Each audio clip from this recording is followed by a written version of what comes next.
Hello guys, and welcome back to another video. In this video, just want to do something raw, go with the flow, and do another little story time with you. And this is actually the second part to the first video on how I got into recruiting. And so if you haven't seen that, make sure you just stop watching this, go back and come back to this one, because in this video, we're going to actually talk about how I started my recruitment agency and what that looked like in the early days. This is something I always want to make, but didn't get around to it. And then I realized, hey, this is something that maybe would be a great video to make right now. So basically, just to kind of continue off the last video, part one, I learned the ropes from a nationwide, really reputable, award-winning staffing company with about 300 recruiters in the US. I was there a little over a year, hit a lot of great milestones, $500,000, $100,000 on my month per month. And then like with many recruiters on the agency side, I kind of wanted to see what the whole spiel was and if the grass was truly greener on the internal recruitment side. And if you're wondering why, well, a lot of people who come into recruiting, most of them do it through the staffing or do it through the agency instead of kind of getting a job internally. And typically at that point, after a year, a couple of years, or several years, if you do want to change it up or you think agency is not for you, or if you want to do something different, which is what I kind of wanted at that time, a lot of people go recruiting in the internal side. So basically you join a startup, you join a company, you join their internal TA, talent acquisition team, you become a recruiter there and help them kind of source and qualify people for all the roles that that company is hiring for. And so I figured at that time, I was at the agency for a little over a year. I hit some of the highest accolades that you can within my first year. And really the only other thing that I thought that time that I could learn or was basically going to be different is that I could just make a little bit more money, everything else kind of be the same. In hindsight, if I went back in time, I wish I probably stayed at my agency a little bit longer. By 12 months, I was able to be really comfortable end to end, from identifying, taking in that kind of job rec from the client, identifying candidates, qualifying them, managing the interview process, offer negotiations over and over and over again. If I stayed a bit longer, I probably would have been able to learn more about hiring for my team, scaling, managing more leadership, which is something I had to kind of learn the hard way now because I didn't have formal training on it. I learned how to just become a badass recruiter in my first 12 months. And I figured, you know what? I really can't learn that much more. It's maybe just a higher salary, more commission and cash. But at that time, I wasn't really driven by money. I was more driven by challenges and developing skills. And so that's why I made that leap from being an agency to the internal, because that's what a lot of people do. And I also see a lot of people thrive and just love their internal job. So I basically left the agency. I did a couple interview rounds and I ended up landing at a early stage startup that was in the fashion tech space, building a really cool kind of software to kind of,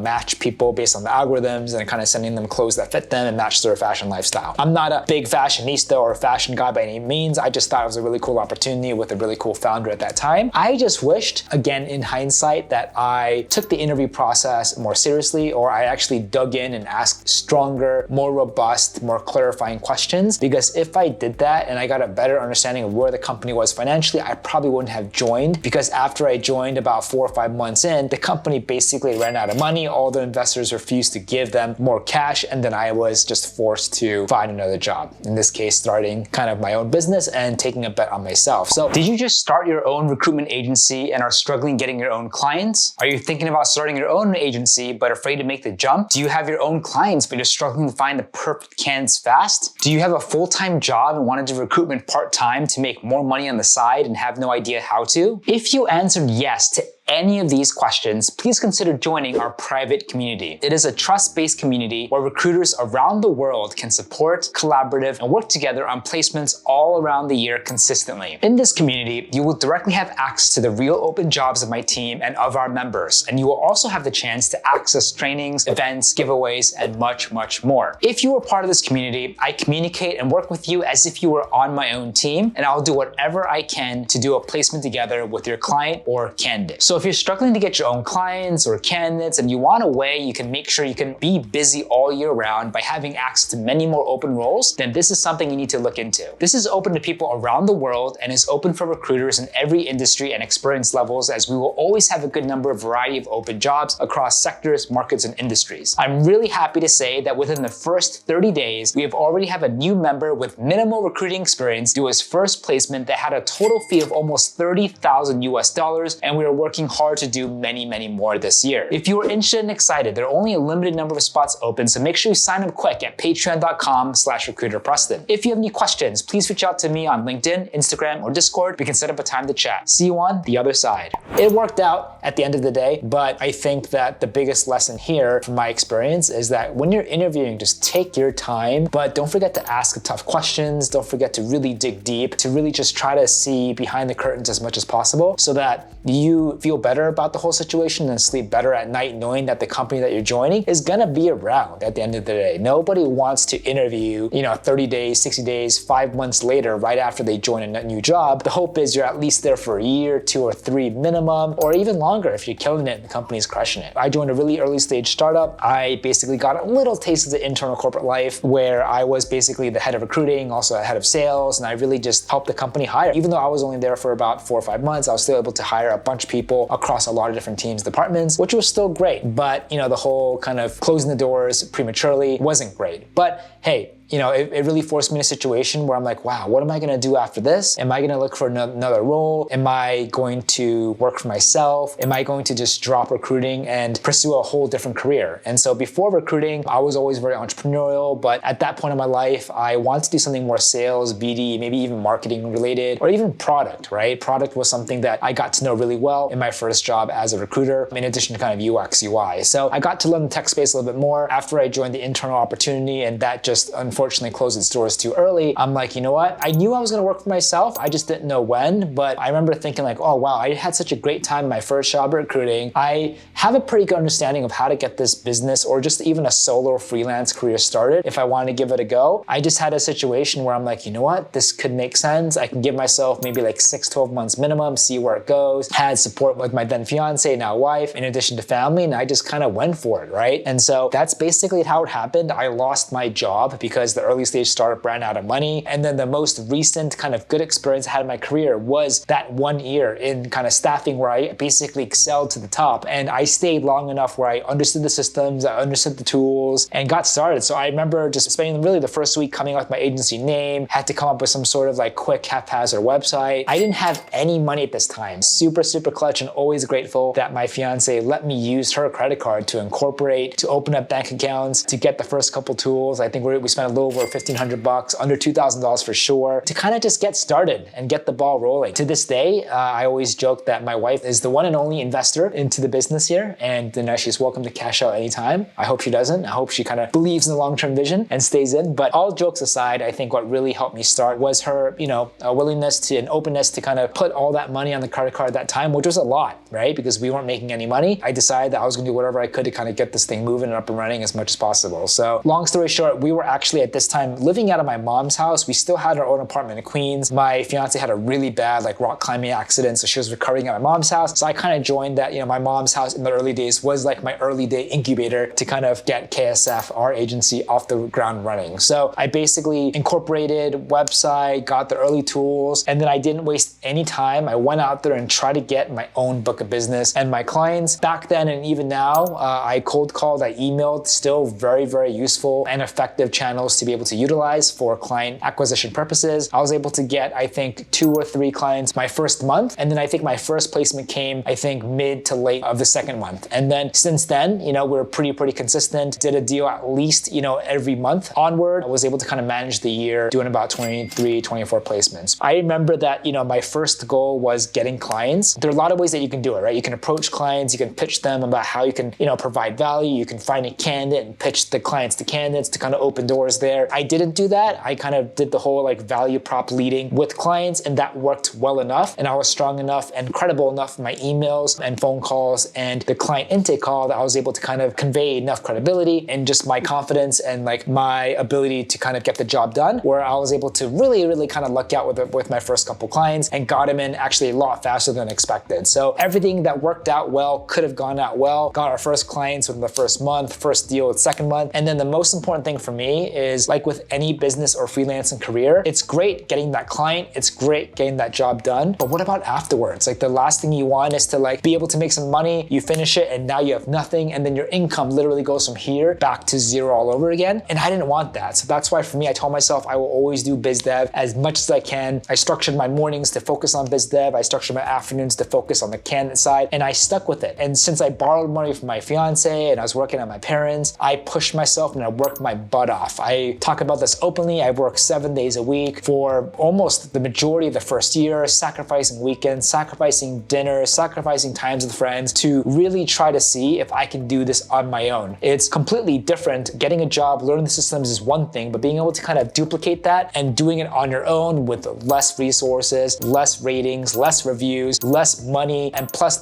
just the added stress of working for yourself and that chronic anxiety and just like having to attack a day that you have no idea how it's gonna pan out on top of everything was a lot. But somehow I was really able to sit down, put my head down, and just focus and turn all that off and only focus my efforts on activities that were producing income or that had the highest impact on moving the needle. I didn't waste my time coming up with my logo or a website or any administration stuff or anything else. I did the bare minimum that I could and just focused on, okay, I need clients, I need candidates, I need deals over and over and over again, and try to push my ways to optimize that to work faster, to work harder. And then I just get better over time, like with anything, right? If you're learning how to ride a bike, if you're learning how to swim, you're horrible for the first couple of days, first couple of weeks, but if you keep at it and you don't give up, you just get better and better and better and smarter and smarter and smarter. So somehow just push forward and made it happen. In terms of the markets, I did a similar market to my first recruiting job, which only focused on product management and UX at the time. It's the market I got to know really, really well. And naturally, it's the market I started with. And I was able to reach out to new companies, new clients, come off credible, bring on clients. This is why it's also just very, very important to be specialized, to really know your market or a market instead of attacking every single one, because clients know, human beings know, if you know what you're talking about or you're just full of hot air, right? You're blowing it up people's butts. They can obviously sense that miles and miles and miles away. So attack a market, engage a space that you know really, really well, that you have passions with, you have interests, or you just got to know or worked in for 5-10 years, so that you don't even have to think. It just comes out sounding incredible. The receiving end is like, wow, okay, you know what you're talking about. You know the insights, you know the company names, you know the talent, you know all of these cool things that are happening in a market. They're like, wow, okay, you sound like a credible person. I want to work with you. So I think one of the key things that honestly really helped me was really focusing on a market. At that time was product UX. And that's really all I did for the first 3-4 years until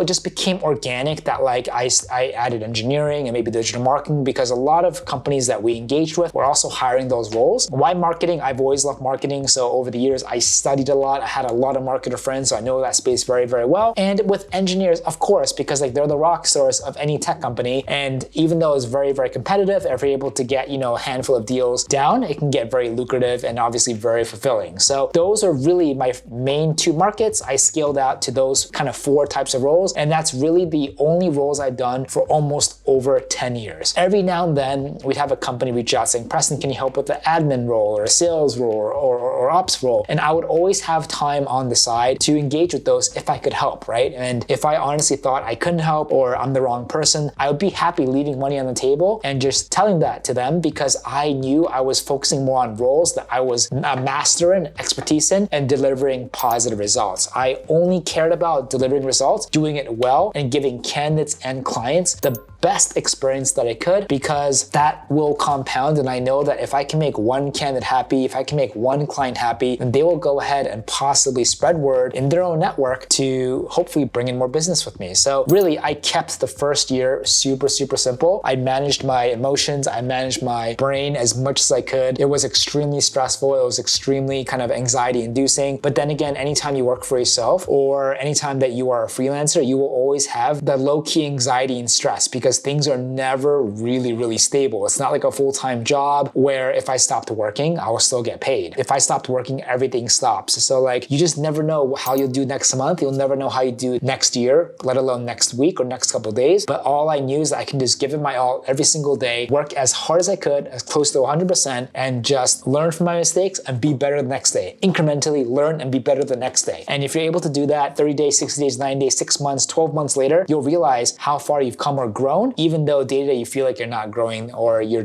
might be super, super frustrated, right? And if you just give up, that's it. That's the end of your career, and you'll just never know that all the effort and work that you've done in the past can actually amount to something bigger and something more successful. The compounding effect is super true, guys. If you are able to do it consistently, you're able to really put in that goodwill on the candidates and clients. At a certain point, it will start snowballing. And even in addition to all your cold outreach to clients or candidates are just gonna start coming in, clients are gonna start coming in, and life can just be gravy. But it only happens from the years of work that you've done, doing things the right way with a long-term perspective. But looking back and just to kind of touch upon some of the things that we did, somehow, like, I was able to bill about 22, 24, I don't remember when, positions my first year, all full-time contingent in tech, and we were able to clear over $500,000. And to leave a job or to start something brand new and do $500,000 on your own desk in the first year was just left me absolutely speechless and absolutely grateful. I would have been happy with like 50K, to be honest, right? I would have been happy just not being in the red, or I mean 100K in that first year just would have been my dream. But perhaps I could have left off the gas a little bit and just enjoyed my first year a little bit more. But I knew that like the first year is all about making it happen, creating that right foundation, establishing those right habits so that hopefully your subsequent years can just build on top of that and snowball instead of always starting from zero, right? So I took the first year very serious, and it's the same mindset that I carried my second, third year as well. Another lesson that I've done and I still do today is it doesn't matter how well my month is going, how well my year is going. I treat every day and every month as if it was day one of my entire career, imagining literally I have nothing in my bank account, because it's that go-getter attitude, it's that proactiveness, it's that sense of urgency that will separate you from others, that honestly help me outwork and out-deliver my competition over and over again. Again, it took a lot of sacrifice. I worked through holidays, I worked through weekends. You don't have to do what I've done, but I'm just sharing with you truthfully like what it took for me to basically manually, just by myself, no VAs or anything, to go from nothing to $500,000 a year in my first year, no handouts, nothing. And of course, I was able to find ways to work smarter, be more optimal. I don't have to grind that hard. But I think no matter what tools that you use, how much you outsource it, there is just honestly no substitute to just working very hard. And if you're not willing to put that work in, you're not willing to sacrifice, you shouldn't be working for yourself, or you should just be more realistic on your income potential, on what you could be making, because you will always be competing against people who are willing to sacrifice more, who are willing to outwork more, who are willing to just take in more pain more for that bigger reward. I think success means a lot of different things for a lot of different people. Some people will be happy with 50K, some people will be happy with 100K, some people will be happy with 500K, some people won't be happy with 500K and they want $1 million more. My first year, I kept it again, super simple. I used the same tools, and most of the tools I used back then, I use the same tools now, and I just got better over the years. And most importantly, I decided to never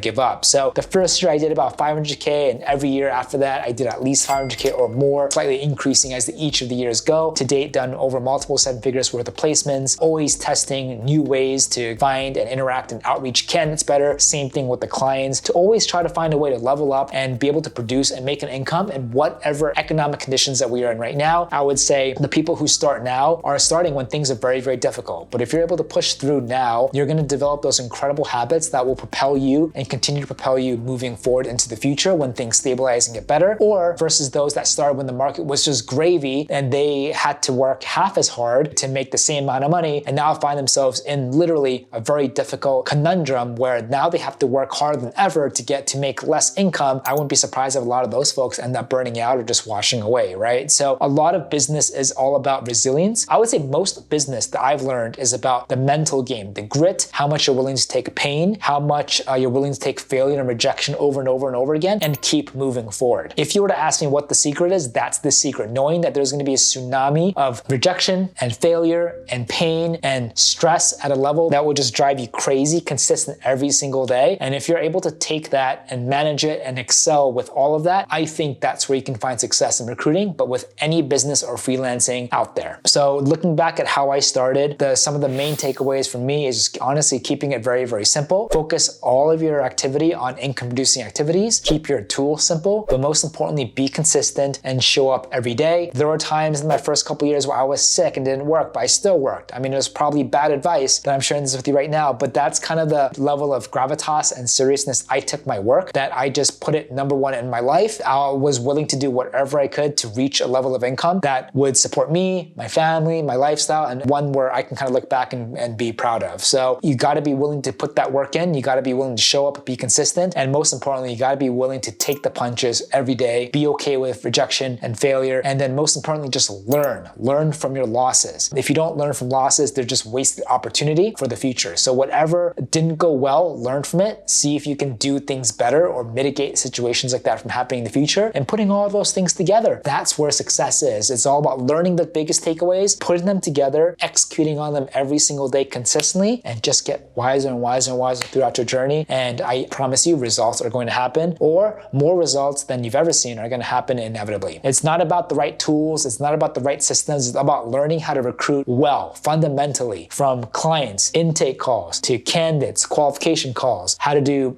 prep emails, feedback, how to manage interview activity, how to manage clients throughout the process, to nudge them respectfully or in the right way, to be able to work what they can throughout the whole interview process, so that if you do it correctly and if they do accept an offer, the chances are in your favor that they're going to accept your offer, right? Then you have negotiations, then you have offer acceptance, then you have references, and being able to do that over and over and over again until, you're blue in the face, until it becomes almost automatic. That's exactly what you want to become before even thinking about outsourcing and hiring and depending on other people. I think learn the skills yourself, execute it, find a level of success, and then you can think about scaling or outsourcing if you want. As long as you can show up and take care and really learn the work and embrace the work, recruiting can be a phenomenal business. It can be a phenomenal career for anybody. I didn't know recruiting existed before I started, and now it's an industry that I've come to love, and it's just so fascinating for me and exciting for me to see how much it's changing, all the players that are leaving, all the players that are coming in, all the new technologies that are being developed, the future recruiting with AI. Like, it's endless on what it could evolve into or become into the future. But if you're thinking about starting your own business, keep it simple. Start as a solo, start as a recruiter, learn the fundamentals really, really well, reach a level of success that you can do over and over and over again, not once or twice, over and over and over again, not by luck, but by skill. And then just catapult and evolve and iterate from there. And so I hope some of my lessons have helped you, resonated with you. I hope that you also enjoy videos like this where it's just,